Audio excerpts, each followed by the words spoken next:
వినుకొండ నియోజకవర్గం ఈపూరు మండలం ఇనుమెళ్ల గ్రామంలో ఉద్రిక్త వాతావరణం నెలకొంది. టీడీపీ నేతలపై దాడులు జరిగాయి. ఇనుమెళ్ల గ్రామంలో తెలుగుదేశం పార్టీ నాయకులపై హత్యా ప్రయత్నం జరిగిందని టీడీపీ ఎమ్మెల్యే అభ్యర్థి జీవి ఆంజనేయులు ఆరోపించారు. వైసీపీ దాడుల్లో గాయపడి నర్సరావుపేట ప్రైవేట్ హాస్పిటల్లో చికిత్స పొందుతున్న వారిని పరామర్శించారు.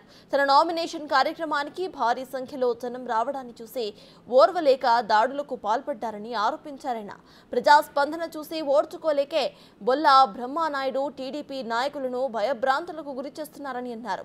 రాజకీయంగా లబ్ధి కోసమే ఇనుమెళ్ల గ్రామంలో ఒక కుట్ర పన్ని పథకం ప్రకారం బొల్లా బ్రహ్మనాయుడు దాడి చేయించారని ఆంజనేయులు ఆరోపించారు.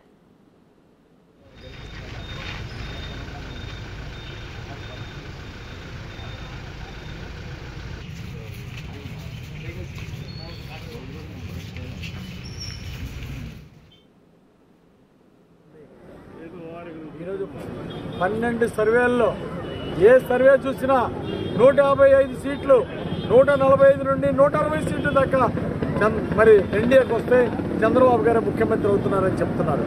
అలాగే ఈ అరాచక పాలన పోవాలని పవన్ కళ్యాణ్ గారు ఇచ్చినటువంటి పిలుపు కూడా ఈరోజు జనసేన కార్యకర్తలు ఊయెత్తున స్పందించినటువంటి విషయం స్పష్టంగా కనపడుతోంది. అలాగే మోడీ గారు మళ్ళీ ప్రధానమంత్రి కావాలని ఈరోజు ప్రజలు ఆకాంక్షిస్తున్నారు.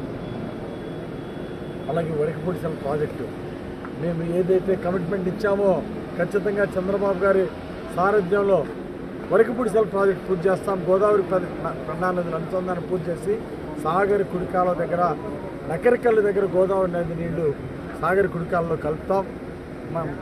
ఈ ప్రాంత ప్రజలందరూ కూడా గోదావరి నీళ్ళతో ఒక పంట పండించుకునే మంచి రోజులు రాబోతున్నాయి.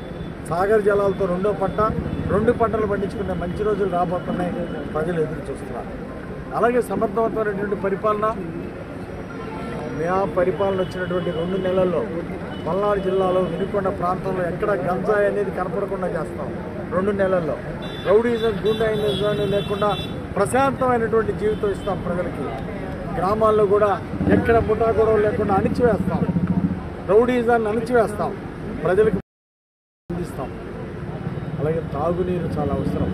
5 ఏళ్ల జగన్మోహన్ రెడ్డి గారి పాలనలో ఎక్కడ మంచినీళ్ళు ఇవ్వలేకపోయారు, ఒక గుక్కడ మంచినీళ్ళు ఇవ్వలేకపోయారు. ఈరోజు అల్లల్లాడిపోతున్నారు ప్రజలు గుక్కడ నీళ్ళ కోసం. మంచినీళ్ళ స్కీమ్ పూర్తి చేసి పల్నాడు వాటర్ గ్రిడ్ వినుకొండ టౌన్కి మంచినీళ్ళు ఇస్తాం.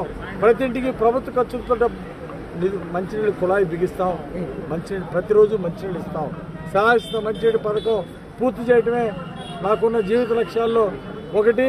వరకపూడిసెల ప్రాజెక్టు పూర్తి చేయటం, రెండవది గోదావరి పెన్నా నదులు చంద్రబాబు గారి సహకారం.